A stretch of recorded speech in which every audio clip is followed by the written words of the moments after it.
Hello everyone, how are you? Today we are starting with the lecture number 15, that is all about the foreign exchange risk. Whenever we are doing some certain international business, so whatever the risks are involved. So we have mainly three risks, that is called economic risk, transaction risk and transnational risk. So in this lecture, we are going to discuss about what are the economic exposure, economic risks are involved whenever we are doing international business. Management of economic exposure chapter objective or chapter outline. This lecture will provide a way to measure economic exposure, discuss its determinants, and present method for managing and hedging the economic exposure. How to measure the economic exposure, operating exposure definition, and illustration of operating exposure, determinants of operating exposure, managing the operating exposure. So we are starting with the economic exposure. What is all about the economic exposure? Economic exposure is a type of foreign exchange exposure caused by the fact of unexpected currency fluctuations on a company's future cash flow. Foreign investors and earning companies can hedge against the unexpected currency fluctuations by investing in a foreign exchange trading. As we know, whenever we are doing any international business, so there are numerous number of risks involved in an international transaction. The one of the important risks that is all about the economic exposure. In economic exposure, as we know in the last lecture, I have been told you that was around the case study that currency appreciation and currency depreciation. Okay, currency appreciation and currency depreciation. Depreciation and devaluation both are the same things. Company can hedge against the unexpected currency fluctuations while investing in a foreign exchange trading. So just because of unexpected currency fluctuations, what is currency fluctuations? $1 is equal to 70 rupees. Suppose that if it got appreciated as per the dollar as compared to the India, 75 rupees and 65 rupees. For the US dollar, if dollar become the 70 to 75 rupees, then dollar got appreciated, Indian currency got appreciated. If fluctuations are happening in a very frequent manner, then how company and how the organization can hedge? Hedge is all about the hedging is all about techniques for covering the risk. So companies can hedge against the unexpected currency fluctuations, whatever the currency fluctuations are happening due to the certain market demand and supply and market factors. So what they do, they are investing in a foreign exchange trading. That is called forex trading. Changes in the exchange rate can affect not only firms that are directly engaged in international trade, but also purely domestic firms. Yes, whatever the exchange rate we are seeing in the market, that is not only affecting the international market, that is also affecting the domestic market. For example, suppose that your currency got depreciated. Currency got depreciated, that means import will be costlier. Then you will then your importer will not be go for the importing of the product and services. Then there will be a shortage of supply in the domestic market. If there is less demand, there is less supply in the market and demand is constant. If less demand, high supply, high demand, less supply, high demand, that is called inflation in the market. So changes in the exchange rate can not affecting only our firm directly engaged in an international trade, but also purely domestic firm. The domestic firms are also affecting. We have seen the numerous number of the examples in the past. Whenever the countries are facing certain inflationary situations, what they do, they devalue their currency just because of too cheaper the import. So that is all about. We have seen the numerous number of the times in the past. Across the globe, they have devalued their currency just because for the importing more product and more product. So that is all about the changing exchange rate can affect not only the firm that are directly engaged in international trade, but also purely the domestic firms. Consider a US vehicle manufacturer who sources and sells only in the US. Since the firm product compete against imported vehicles, it is subject to the foreign exchange exposure. Okay. Exchange rate risk is applied to the firm competitive positions. Yes. If your exchange rate is appreciating and depreciating in a very frequent manner or fluctuating the exchange rate in a very frequent manner, it will be affecting the firms or companies' competitive positions in our international market. So we always try to focus on the only those countries where the currencies got less fluctuated. We should try to always focus on only those countries, and we always do trade with the only respective countries where the currency fluctuation is very less. Otherwise, what will happen? You have to lose the certain competitive positions in an overage market. So that is the thing. That is the thing. We always prefer the less fluctuating currencies. Any anticipated change in the exchange rate would have been already discounted and reflected in the firm values. Economic exposure can be defined as the extent to which the value of the firm would be affected by the unanticipated change in the exchange rate. Automatically, value of the firm will also affect. Suppose that your currency got appreciated or currency got appreciated, so it will be directly affecting the value of the firm. If your currency got appreciated, then your value of the firm will be increased. If your currency got depreciated, your value of the firm will be decreased. So that is called economic exposure, also affecting the. It can be defined as the extent to which the value of the firm would be affected by the and unanticipated change in the exchange rate. Now, effects of economic exposure. What are the effects of economic exposure? Since unanticipated rate changes affect a company's cash flow, economic exposure can result in a serious negative consequences for the company operation and profitability. A stronger foreign currency may make production input more expensive, causing the decreased profit. Automatically, as we know, if there will be a currencies got depreciated, then automatically what will happen? If foreign currencies make more production input, then your production input will be expensive, causing the decreased profit. So that is the thing. It will be directly impacting on the international business, also domestic business also. Once again, I'm just reading out this. Since unanticipated rate change affect a company's cash flow, it's quite easy to understand. Automatically, currency appreciated or depreciated will directly affect in the cash flow of the respective company. Economic exposure can result in a serious negative consequences for the company operations and profitability. A strong foreign currency may make production input more expensive, causing a decreased profit. Okay. As we know, if your raw materials of your input, what are the input? That is called man, machine, material, method. Okay.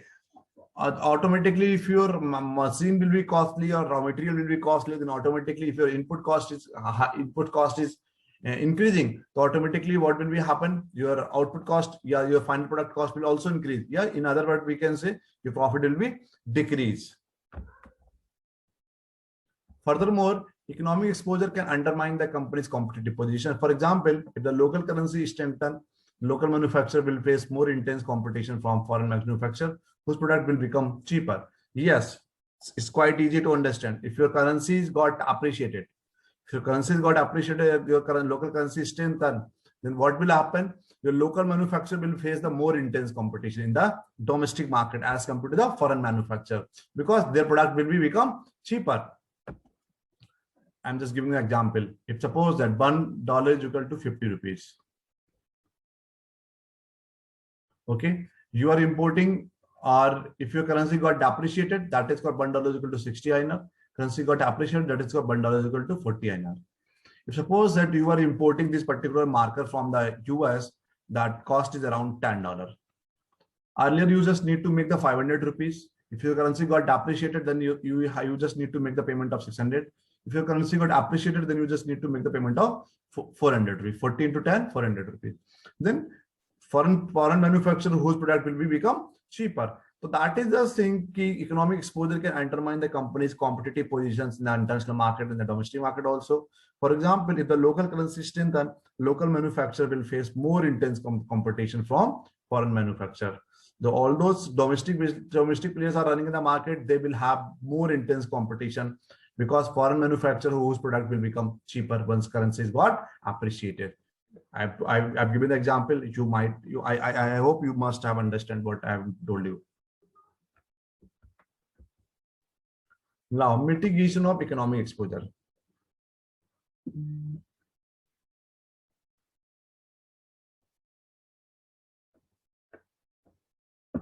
Mitigation of economic exposure.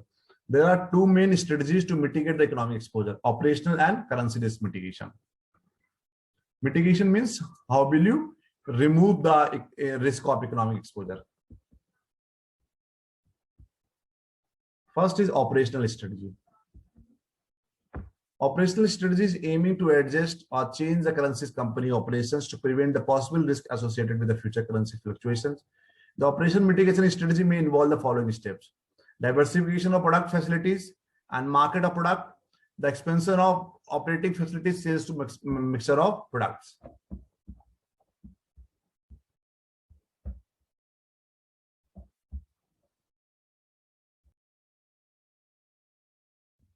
As I've been told you, diversification of the product facilities and market to product. Okay, I'm starting from operational strategy again. Operational strategies aiming to adjust or change the current company's operations to prevent the possible risk associated with the future currency fluctuations. The operational mitigation strategy may involve the following steps. First is the diversification of the production facilities and market of the product. We can diversify our businesses from apparels to what we call FMCG to the food to automobile to electronic. The expansion of operating facilities and sales to mixture of markets.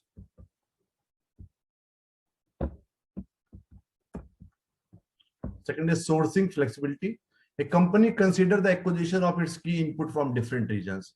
Okay, the company consider the acquiring the key input from the different regions wherever they are getting the product input at a very cheaper rate or high quality. So that is the thing they are opting for, the sourcing the flexibilities. Diversification of the financing. A company may seek financing from the capital market in a different region. They may ask for whenever we are talking about the source of capital, whenever they just want to raise certain capital, what they may opt for, a company may seek financing from capital market in a different regions and different areas, so they can opt for the maximum capitals. Second is a currency risk mitigation strategy. That means the main goal of the currency risk mitigation strategy is to maximize or eliminate the economic exposure through the hedging. Some of the currency risk mitigation strategies are matching the currency flows.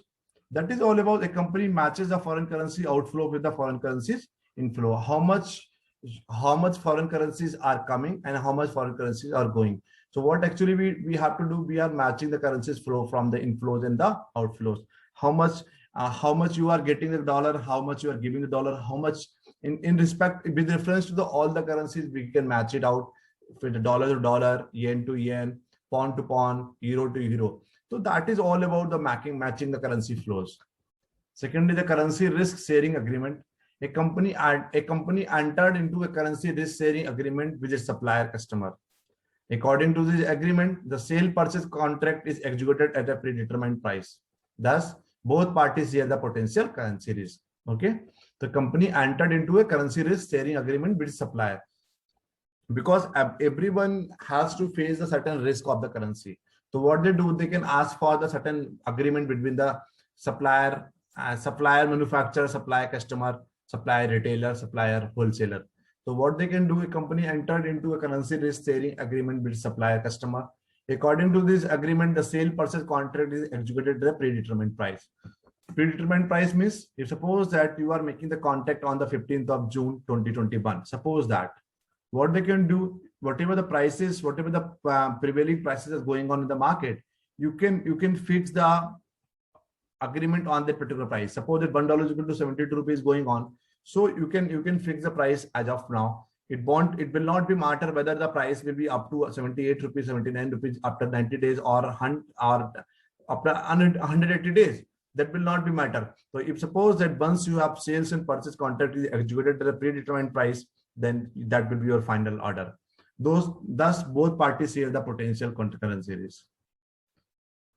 Third is the currency swapping. A company can use the currency swap to obtain the required cash flow in a foreign currency at the desired exchange rate.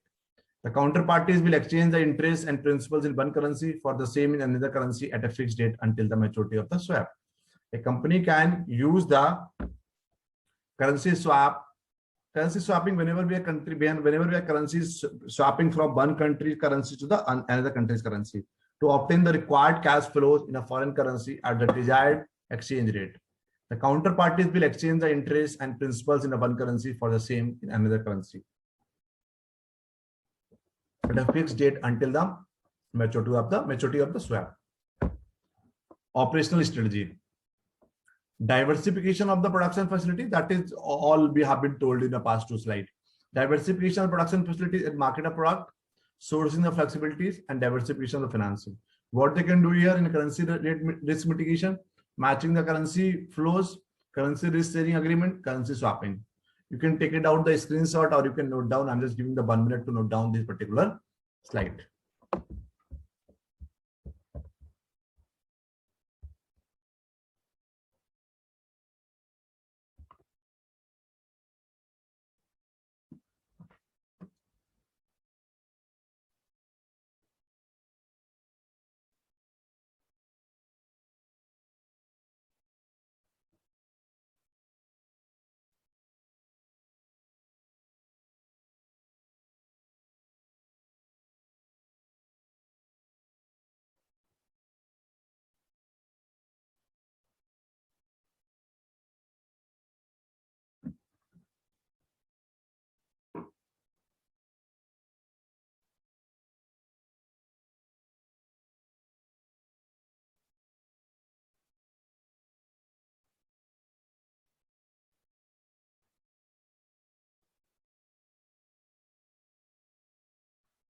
Okay, operational strategy and currency risk mitigation. These are the two techniques to mitigate the economic exposure. What we do in operational strategy, diversification of the production facilities and market of the product. What we can do, we can diversify the production, sourcing the flexibilities from the different sources, diversification of the financing from the different sources from different regions. Here, what we can do, we can matching the currencies flows from inflows and outflows, currency risk sharing agreement with the shares, say customer and supplier and wholesaler and distributor. Currency swapping from one currency to the other currency. Okay.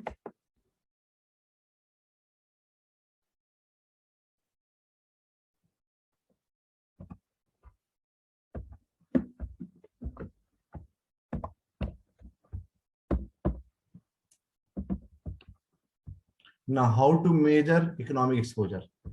Economic exposure is the sensitivity of the future home currency value of the firm asset and liabilities and the firm operating cash flow to the random change in the exchange rate. That means economic exposure is the sensitivity of the future home currency value of the firm asset and liabilities and the firm operating cash flow to random change in the exchange rate. If suppose that any changes in the exchange rate, it will be impacting on the operating cash flows. If your currencies got appreciated, then your operating cash flow will be increased.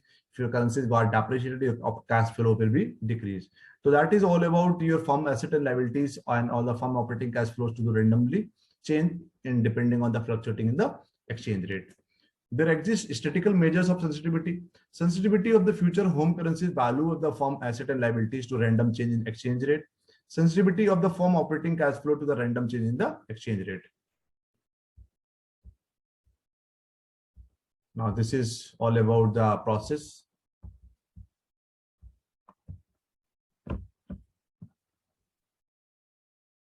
Operating exposure, future operating cash flows, exchange rate fluctuations. If suppose that there will be asset exposure, home currencies value of asset and liabilities, operating exposure, future operating cash flow, then firm value. Firm value will increase and decrease depending on the exchange rate fluctuation in favor of your respective currency or other currencies. So again, you can take it out the screenshot of this particular slide or you can note down this particular graph.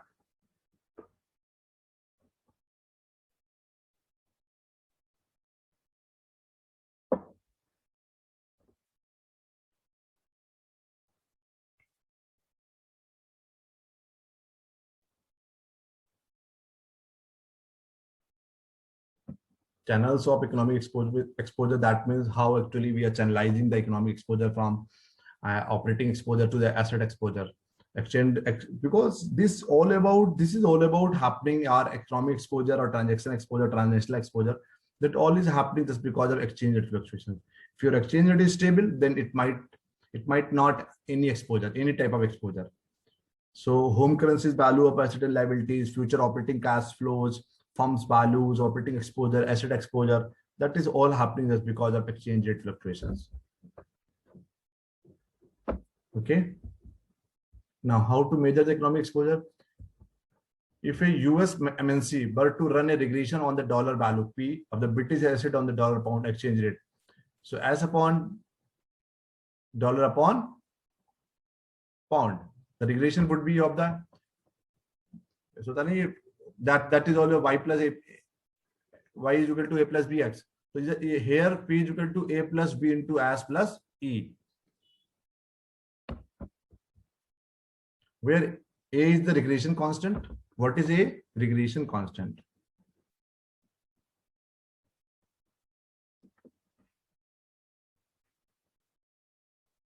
E is equal to the random error with mean 0 is the random error.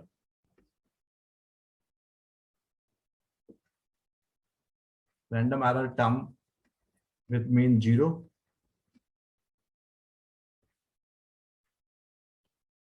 And the regression coefficient B measures the sensitivity of the dollar value of the asset P. Okay. P to the exchange rate S. Okay, so if US MNC were to run a regression on the dollar value P of its British asset on the dollar pound exchange rate, the regression would be of the form. Okay, so what would be the form of regression? P is equal to A plus V into S plus E. So A is the regression constant, E is the random error with mean 0. Regression coefficient B measures the sensitivity of the dollar value of the form asset P to the exchange rate S.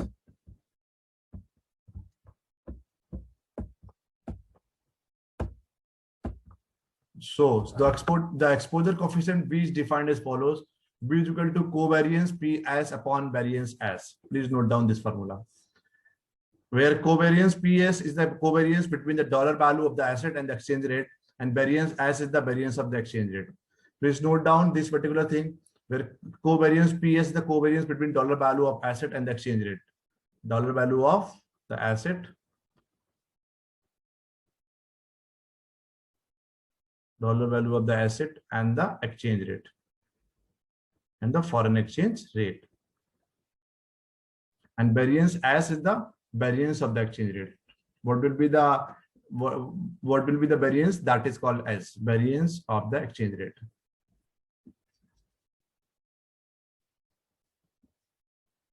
V is equal to exposure coefficient B is equal to covariance of PS upon variance S. So further, the exposure coefficient shows that there are two sources of economic exposure. B is equal to covariance PS upon variance S, the variance of exchange rate, and the covariance between dollar value of the asset and the exchange rate. That is called covariance between the dollar value of the asset and the exchange rate. Okay. Earlier it was covariance PS upon variance. Earlier it was covariance between the dollar value of the asset and the exchange rate. Is the same thing.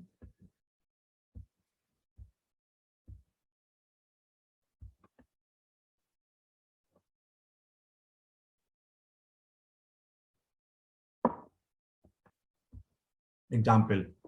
Suppose a US firm has an asset in a Britain whose local currency price is random. For simplicity, suppose there are only 3 states of the world and each state is equally likely to occur. The future local currency price of the British asset P star as well as the future exchange rate S will be determined depending on the realized state of the world. It's quite easy to understand. So what will be the future local currency? Future local currency price of this British asset P star as well as the future exchange rate S will be the determined depending on the realized state of the world. Yes. State probability P star as S into P. Probability 1 by 3, probability 1 by 3, probability 1 by 3. Case 2, again probability same 1 by 3, 1 by 3, 1 by 3. So this into multiply this. 982 into 1.40 means 0, 14 to ja. Sorry, 980s. 0, 14 8 ja. 112, 11 carry hoga. 14 9 ja 126 plus 11 137 and decimal after 2 digit. That is called 1370. In the same manner, 1000 pound into 1.50. That is 1500.0. Again, this into this 0 0 16 7 ja 112 11 carry 16 0 and 16 1 ja 16 or 17. Okay, that is called yes. Here again, this multiply this 1,000 euro is equal to 1,000 pound is equal to 1,000 is equal to this 933. Again, it's quite easy to calculate. Then this 50 0 15 3 ja.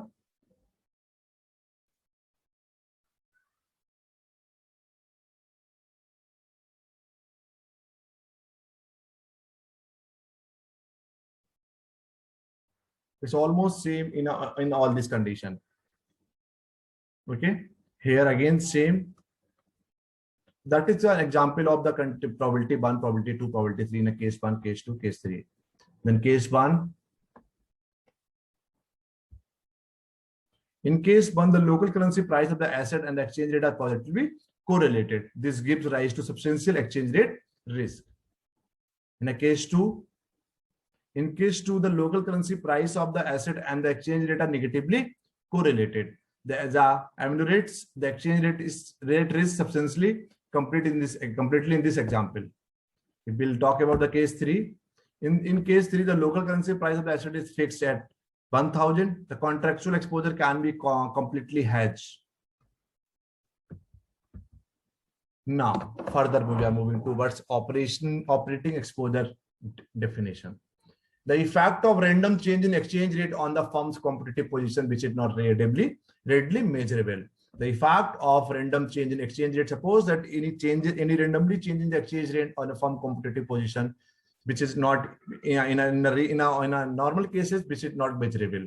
If suppose that your currencies got appreciated and depreciated in a very frequent manner, then your firm's competitive position also might change, but it is not readily measurable. And good definition of the operating exposure is the extent to which the firm operating cash flows are affected by the exchange rate. I've been told you the numerous number of times since the presentation has been started. As the currencies got appreciating or currencies got depreciating, what will happen? Your operating cash flow will be affected by the exchange rate. Okay.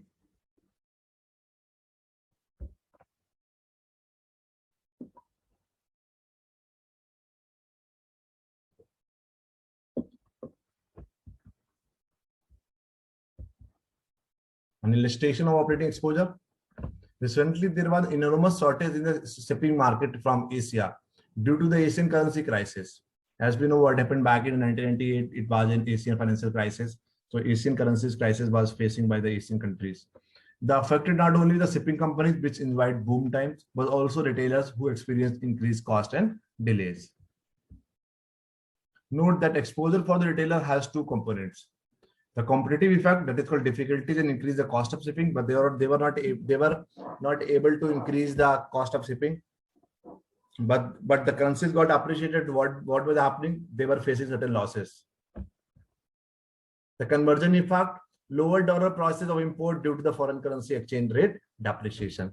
The lower dollar prices of import due to the foreign currency exchange rate depreciation. Now, determinants of operating exposure. Recall all the operating exposure cannot be readily determined from the firm's accounting statement as current transaction exposure. And the firm operating exposure is determined by the market structure of the input and product, how competitive or how monopolistic the market facing the firms are. And in other words, we can say the firm ability to adjust the market product mix and sourcing response to the exchange rate change. What actually they were doing due to the exchange rate changes? What was actually they doing? They were adjusting their market according to the product mix. What is all about the product mix or marketing mix, product price, place, promotion? So they started customizing the product and services at a lower cost, so they can earn certain profit. So determinants of operating exposure, again I'm just telling you, recall the operating exposure cannot be readily determined from the firm accounting statement as can transaction exposure, and the firm operating exposure is determined by the market structure of the input and products, how competitive or how monopolistic. What is the monopolistic? Where the large number of buyers and large number of sellers, the market facing the firms are. The firm ability to adjust its market product mix, and they have to be adjust the market, they have to be adjust the product mix, and sourcing response to the exchange rate changes. Managing the operating exposure. How we'll manage the operating exposure? Selecting the low cost production site. What actually we have to do? We have to be target as per the competitive cost advantage given by the David Ricardo. We should target those countries where the overall cost of production is minimum. While comparing with the two countries, while comparing with all the factor production, we should compare with the respective countries, and we should target those countries where the overall production cost is minimum. So we should target those sites where the low cost production site is available, so we can get it certain profit. Flexibility in the sourcing policies. Diversification of the market from FMCG to food to automobile to electronic to textile to petroleum to chemical.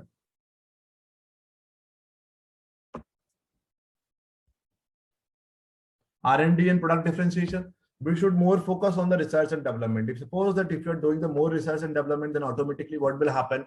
You can get it the product at a very cheaper cost. And if you are able to, what is all about the product differentiation? So these are the most important point where you can manage the operating exposure. Product differentiation, you have to be differentiate a product from the market. That is called point of difference. You have to be add on a product in such a manner so easily the customer can differentiate a product from the other. That is called point of difference. You have to be add on the very uniqueness with the product. Either you can enter in with a new marketing strategy, that is called blue ocean strategy and this marketing, or some other very unique strategy you have to be followed to enter in a market. So what actually we have to do? We have to be more concerned about the research and development. Suppose that if we will more focus on the research and development, so it might possible we will able to get it the product at a very cheaper rate. Financial hedging, sometimes from the different sources. First is selecting the low cost production site. A firm may wish to diversify the location of their production sites to mitigate the effect of exchange rate movement. Honda built North American factories in response to a strong yen, but later found itself importing more cars from the Japan due to a weak yen. Okay, so Japanese currencies got depreciated. Then what they started doing, what the Honda started doing? Honda built the North American factories in response to a strong yen, but later found itself importing the more cars from the Japan to a weak yen. So what they started doing, they started diversifying the location from one place to other place, just because mitigating the effect of exchange rate movement. Okay.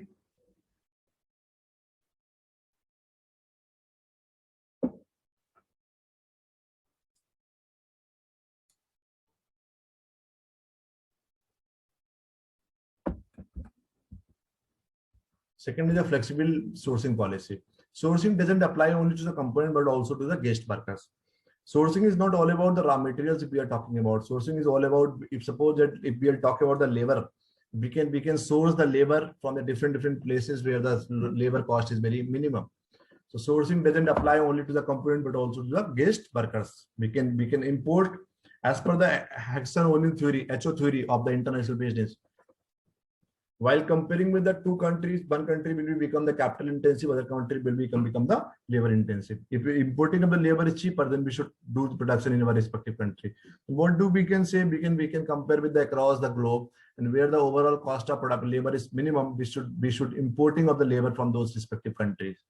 Japan Airlines had the foreign crews to remain competitive in the international route in the face of a strong yen, but later contemplated a reverse strategy in the face of weak yen and rising domestic unemployment. Automatically, it will be happen. If suppose you started hiring the more person from the across the globe, and you are not more focusing on your domestic employment, then what will happen in the long run? You have to face the rising domestic unemployment. Then diversification of the business, diversification of the market, selling in a multiple market to take the advantage of economy of scale and diversification of the exchange rate risk. As we know, if suppose that you are selling in a multiple market and you are taking advantage of economy of scale. Economy of scale is all about bulk production or mass production. It's very easy to understand. If suppose that you are buying the 1 kg of potato, or you are carrying 10 kg potato, or 1 quintal or 100 quintal, as the quantity will increase, the price will be decreased. So in a same cases, In the same cases here, if suppose that you are producing in a very bulk, or you are opting for the mass production, your automatically per unit cost will be decreased. That is all about the companies wanted to take the advantage of the economy of scale and diversification of the exchange rate risk from the one country to the other country. Research and development and product differentiation, successful R&D that allowed for the cost cutting, enhance the productivity, product differentiation from the competitor. If you are able to add on the very unique features, that is called USP, unique selling point. If you are able to add on the USP, unique selling point with your product, or if you are able to add on the unique features with your product and services, then easily customer can differentiate the product from the competitor. Then your automatically sale will be increased. That is the product differentiation. Successfully product differentiation give the firm less elastic demand, which may translate into the less exchange rate risk. Next is the financial hedging. The goal is to stabilize the firm cash flow in the near term. Financial hedging is distinct from the operational hedging. Financial hedging involves use of derivative securities such as currency swapping, future, forward, currency options, among options, in options, call options, put option, American options, or European options. So that is all about the goal is to stabilize the firm cash flows in the near term. And financial hedging is distinct from operational hedging. And financial hedging involves use of numerous number of derivative instruments that is called currency swapping, interest rate swapping, currency swapping, futures, forwards, currency options, among others. This is all about the chapter 9. Thank you. Thank you so much.